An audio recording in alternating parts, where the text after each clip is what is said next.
Okay, now we are ready to bring a figure into our screen. Sorry, I should move that before I start recording because you can't see it. So what we do is come down to figures. Let me just take a step back. You'll remember in my first video I said that I use Install Manager to actually bring my assets into Daz. What that means is that I can then find my content under this tab, under Smart Content, and it's all listed down here. And you can also get into it through Content Library, under maybe you might have some stuff under My Library or under My Daz 3D Library, some stuff under Figures in here, but it's not all in one place for me because I actually use Smart Content. I actually prefer Smart Content. You might be different. It's fine. It's one of those things like with Photoshop or Word or whatever you've used in the past that there are more than one way to do something, but this is just the way that I do it. I have got set up at the bottom here some favorites where it allows me to just sort stuff that's easier to find. So like, as you can see, this says cat stuff, and I've got stuff relating to cat models, poses, all that sort of thing is stored there. I've got some Christmas stuff all stored together so that I can easily find it. So if you're interested to know how to do that, just let me know. Honestly, I can't speak today. Let me know and I'll do a tutorial, but I don't want to like muddy the waters with that straight away. So here we're just going to go to figures and we're going to find a figure to use. And I think just for the ease of everything, I'll use a Gen 8 figure just so that it's something that's easily, readily available and I can use most things. And I thought since we were doing the girl stuff that I will go and grab the girl 8 figure. That's Lila. I will use her. So the thing with figures as well, once you've downloaded like the main one, it's almost like add-ons for another figure. So I'm just going to use Lila. She's quite cute. Doesn't really matter who you use. It's whoever you've got. Now I'm actually going to pause the video and put some clothes on her because they come up naked. Yeah, so your model will load into the screen with no clothes on, which might not be appropriate if you've got young kids in the house or you're somewhere in public and you're playing in Daz and they'll pop up nude. So I have just added some underwear, but ordinarily she'd be naked. So let's have a look at what our options are. So we've got our main base figure. Then if we click over here, we've got materials. I like to just click straight down under iRay. That's my rendering machine that I use, or I'm not sure the machine's the right word, but I use iRay. So I want to click on anything in here that is iRay. So I'm just going to do the all maps. A lot of this stuff I don't 100% understand what it means. Here we can change her eye color. So I'm going to give her these like pretty greenish type eyes, which might be what she's already loaded as. If you want a closer look, I'm just using my mouse wheel to scroll in, and we're going to come right into a crutch. Then I use this little, I don't know what that's called, to drag around, and that brings her in nice and close. So when I'm working on her face, I can see what I'm working with. I'm going to talk about the view that we're using in a moment. Because you might think, oh, she looks a bit odd. She looks like she's got kidney issues or something. Let's choose some makeup for her.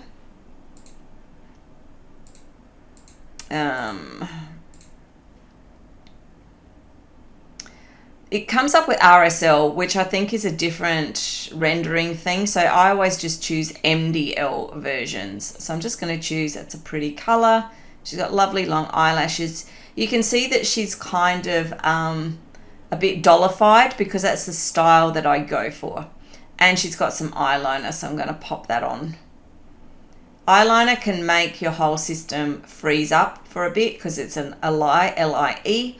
So it's like an image over the top, I think. I could totally be wrong with that. And I'm just going to give her some red lipstick just so that we can actually really see a difference in how she looks. Now, if you want to look at her like more how it's going to appear rendered at the end. If you come up to this little ball here, which just reminds me of a cricket ball for some reason, click the drop down. The view we're currently looking at is called textured shaded, and I work in this view. I find it easier to work in this view, and then when I want to check on something, I go to the NVIDIA iRay, and that will show me how she appears once she'll be rendered. Now obviously you can really see her underwear, how blindingly white it is.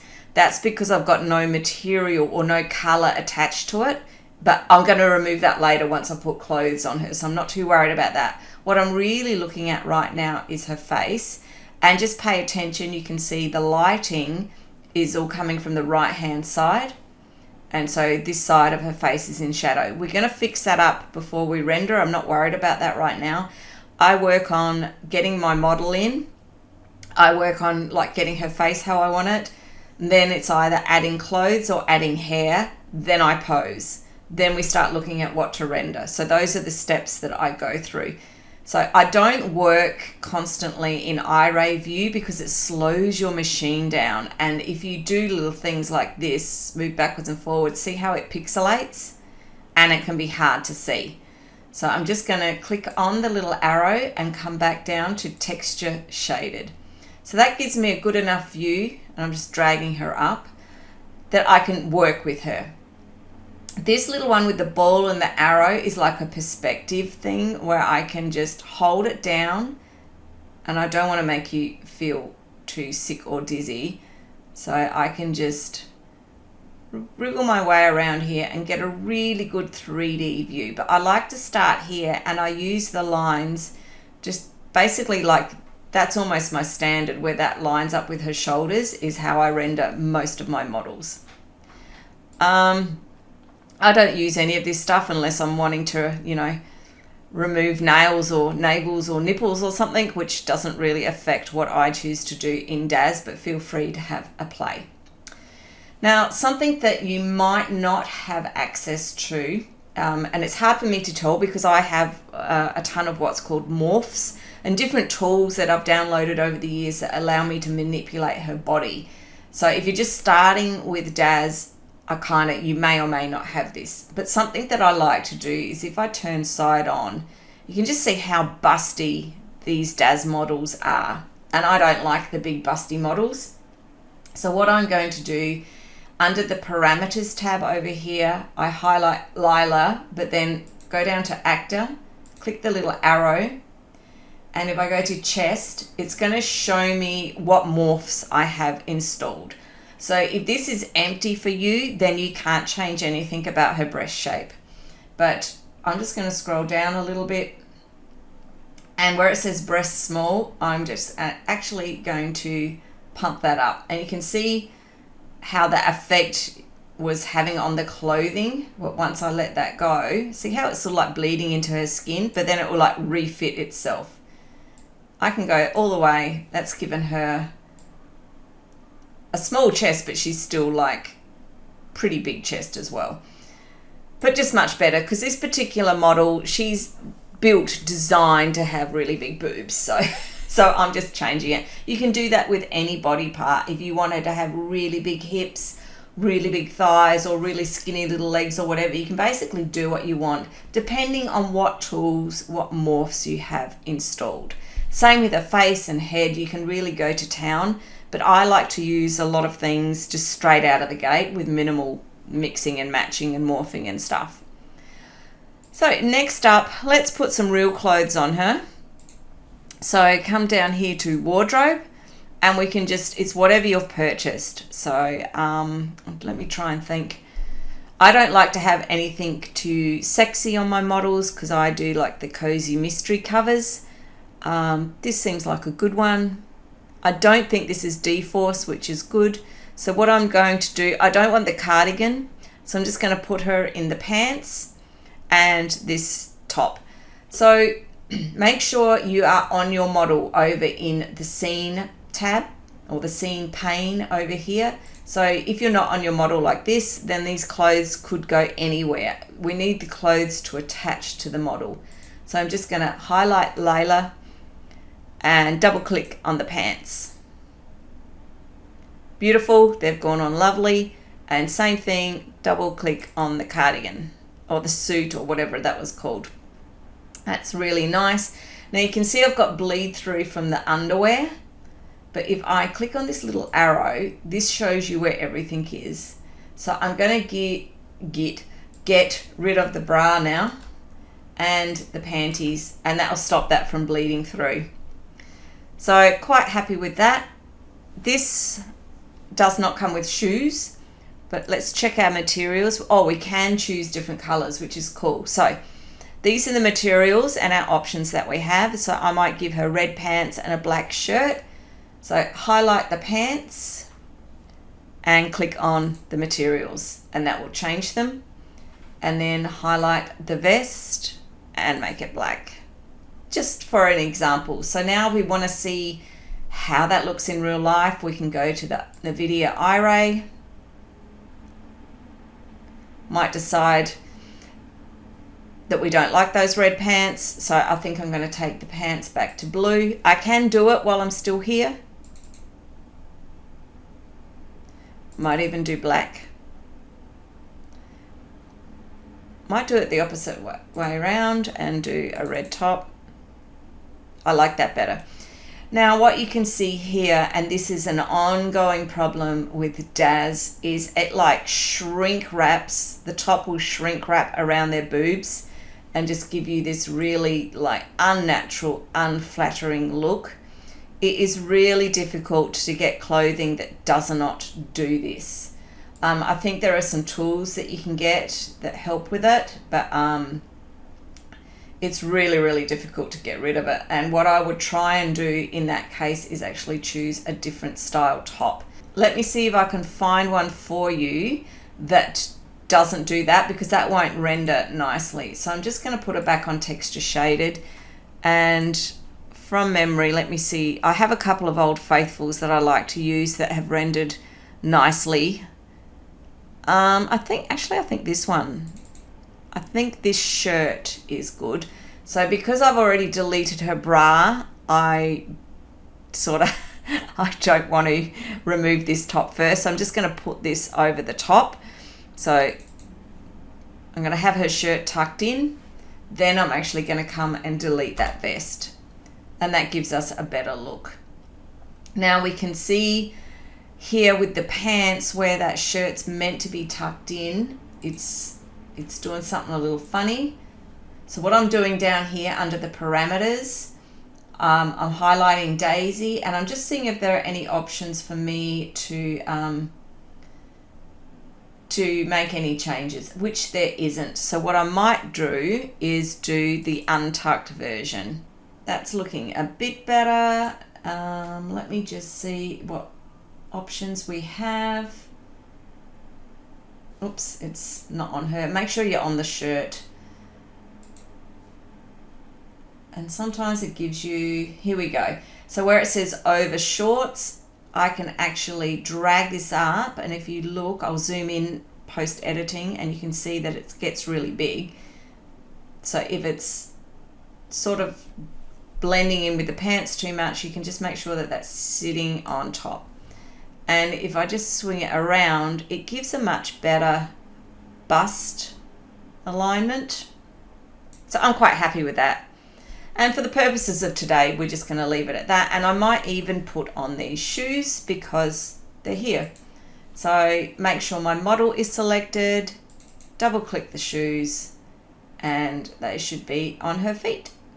And again, it's sort of bleeding through these pant legs, but I don't think we can actually do anything about that. That's where I'd fix that up in Photoshop afterwards. Yeah, I have no way of fixing that. So yeah, I would just repair that in Photoshop or find some different shoes that didn't go around her ankles. A lot of the time I don't even put shoes on my models because I know their feet aren't going to be showing. So what I'm going to do next is just add some hair. I'm going to make an effort not to add D-Force hair. So you'll know if you've got D-Force hair because it actually shows up with D-Force at the front of it. And that means that it works best if it is simulated. And simulation, I will do a video on that later, but when first out of the gate, we're not going to do that. Now, some hair, if you're looking in smart content, can be misleading because you open this up and it's not actually hair on her head, it's her eyebrows. So that is one of the reasons why I've set up favorites down here, which is all the real hair is saved. That takes some time to go through and save it all in there. But let me see if I can find a good hair. This is a good one, Ethel. And just make sure your model is selected and double click. It will apply the hair. Then we go to materials. Now, if we come down, make sure we now need to be selected on the hair. So kind of remember what it's called. And then I'm just going to choose a dark color because that's my style. I like dark hair, but you can scroll through and see that she has all these other colors. Actually, let's try a dark purple. Now, to see how that looks in real life, we can go to Iray. Oh, that looks really cool. I like that. If I scroll in, I'll give that a second. Now you can see she's got some weird jagged, looks like her skull's fractured. So that is a fitting thing. It just needs, we need to mess around with this for a minute. On the parameters tab, on the hair, we scroll down. I don't know why it has like adjusting her breasts and stuff. I think it's the hair that's sitting over her breasts. But what we're looking for is something to do with forehead width, top. I think it's the width. So what we do is we're just going to try this and see how that went dark purple and it filled up those cracks. See, and now they're gone. So we just beef that up. So if I take it to texture shaded, we can do the same thing. If I bring it down, you can sort of see how the purple disappeared. I'm just going to bring it back up. And again, just to double check that, you can also just fix that in Photoshop afterwards, but it's kind of easier if you can do it here straight out of the gate. And I just wanted to, just for my own amusement, I wanted to see what this adjust breasts part was all about. So I'm just going to go back to texture shaded. Okay, so what's that? If I move it up, you'll see it's moving away from her chest. And if I go in, then the hair is disappearing into her chest. Another way to double check on that rather than looking front on is to turn yourself sideways so that you can actually see properly what the hair is doing and that it's not actually sinking into her as a model. So that's just one tip. All right, she is dressed. Whoops. She is dressed. She's got clothes on. She's got hair on. Now we want to look at poses. So back here to our smart content, and we're going to go to poses. And I think when you're first starting out, don't do anything too complicated. I have a series of poses that I really like that show a model in motion and she's walking. And I think that's a really good pose for a cover. I'm just going to pause the recording so that I can go and find it and I'm not wasting time. Okay, it was called IGD Motion Series Walk Poses for Genesis 3 and 8. So this is a bonus because you can use it on Genesis 3 models and Genesis 8. So these ones at the top, it's got G3 means obviously Genesis 3. So our model is a Genesis 8. So I'm just going to scroll down to, they very kindly put her poses in a different outfit. So it just makes it easier. Now, I'm going to just do one of my standards here for you. Some tips with posing is that you don't want to have anything too difficult when you're first starting out. So hands on the hips can be fine, providing the fingers aren't disappearing into the hips. Hand to the head or anything like that is the same thing. And you really don't want them holding onto anything if you don't have an actual prop that comes with the pose. So there's this one, which is a really good one. Now, Problem here is I'm still sitting on the hair. So make sure you're sitting on the model. Then attach your pose and just double click. That's quite good. Want to make a change, you can make a waving. I think what we could do, we can make our own adjustments. So we'll stick with this pose and that's fine. But I want her looking at the camera. I want to keep this frontwards. So on parameters, click on Lila, scroll up if you can't see, and this is where you can actually move her around the screen. Okay, so that's sideways, this is up and down, and now that way she's just gone through the floor, which is difficult to see. To line her up again, you can just either put that to 0, or what you can do is do Control D.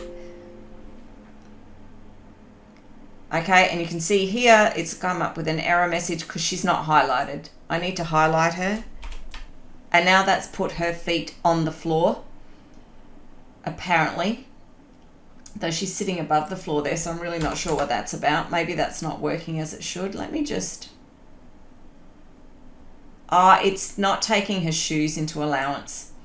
Okay, so there we go.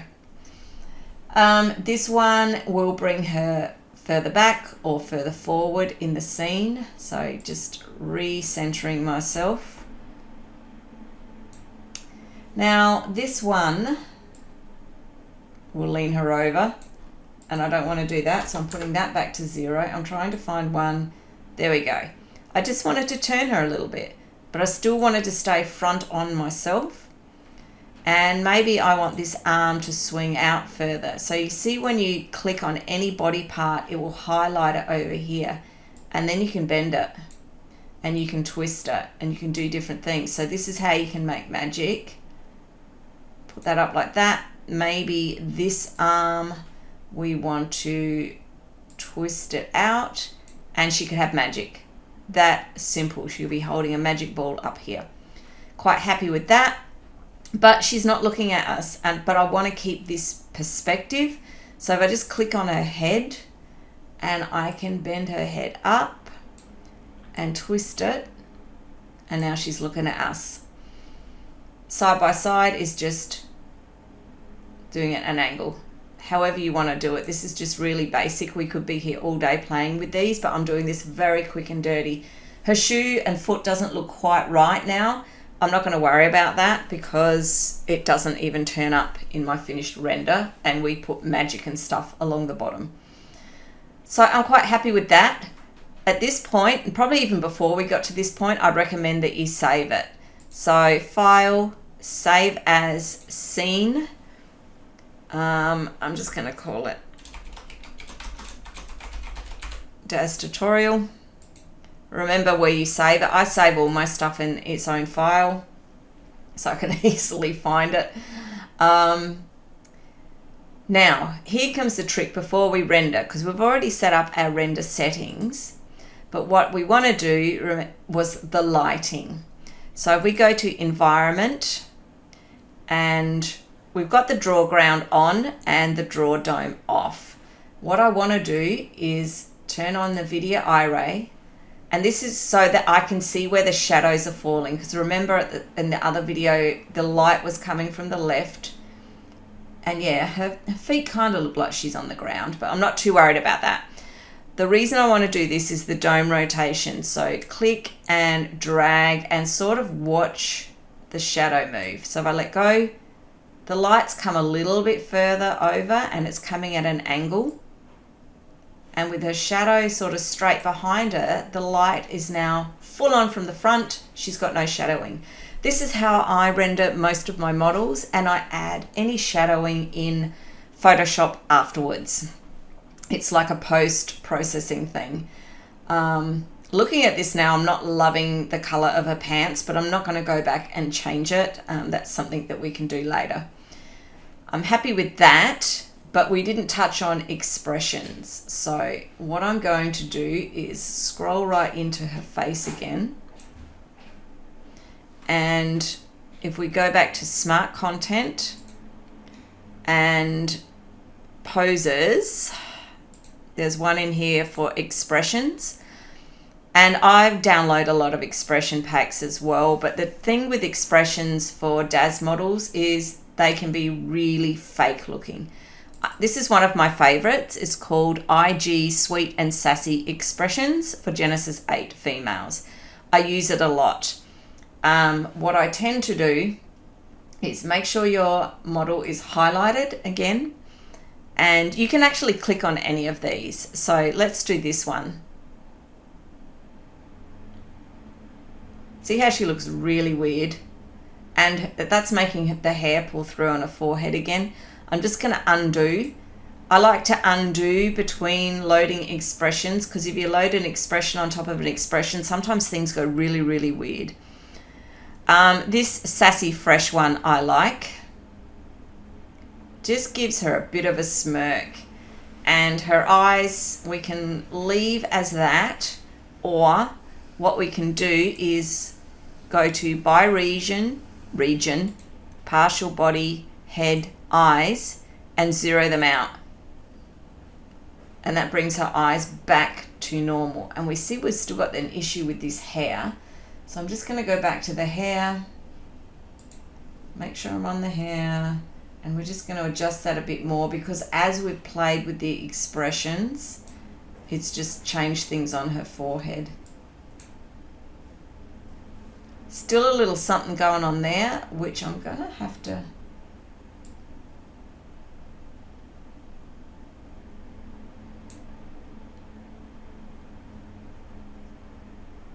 There we go, that's better. It's just a matter of playing around with some of those things just to get it how you want it. I'm not sure if something's going on just there.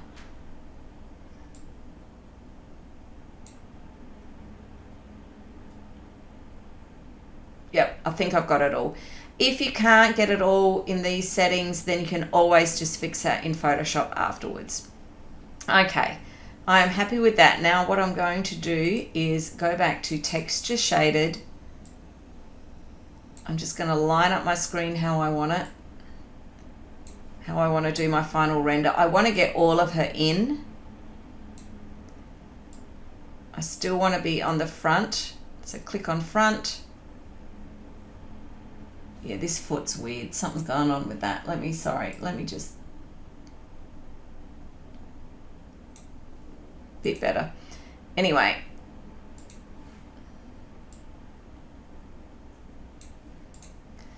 And I'm just going to line up the horizon, and I'm just eyeballing it, having her look directly at us. I'm just doing it roughly.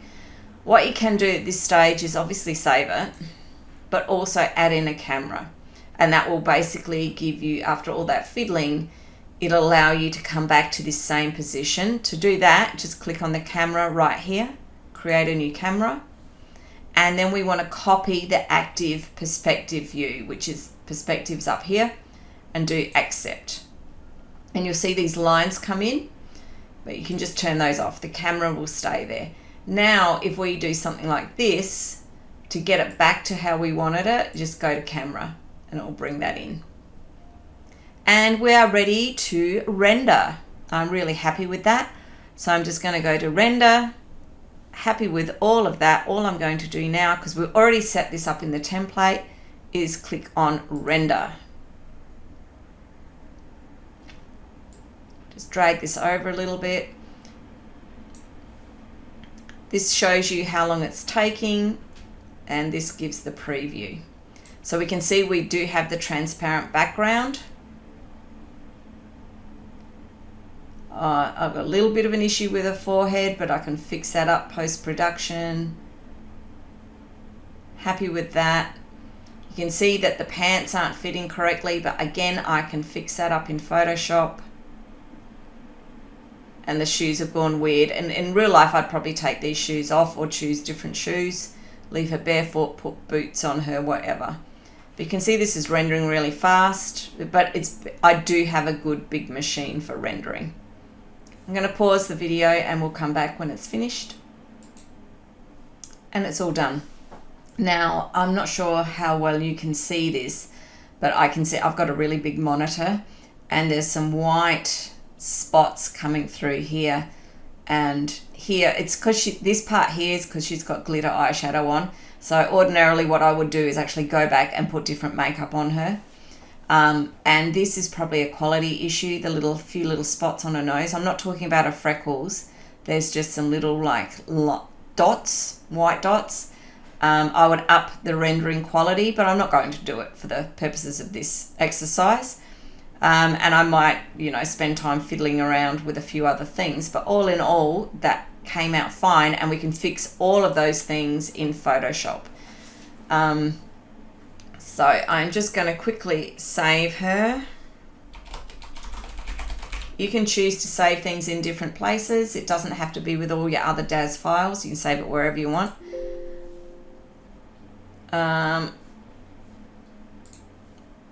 I've already got one called DAZ Tutorial, so I'll do another one.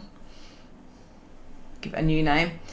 And I just quickly wanted to show you what it looked like if you had it with the Draw Dome on.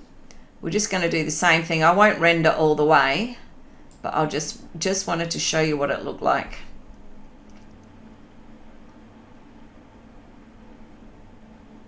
It brings it through with a color. So then you would actually have to cut her out from the background and do some work post editing. So that's one of the reasons why I don't do that. To cancel a render, and I often do this once I've started because I see little things like this and I'll go back and fix them, just hit cancel. And you can hit cancel here as well if you wanted to. But there we go. So that just wraps that up. The real basics, keeping it pretty easy. And let me know if there's anything else that you want to know.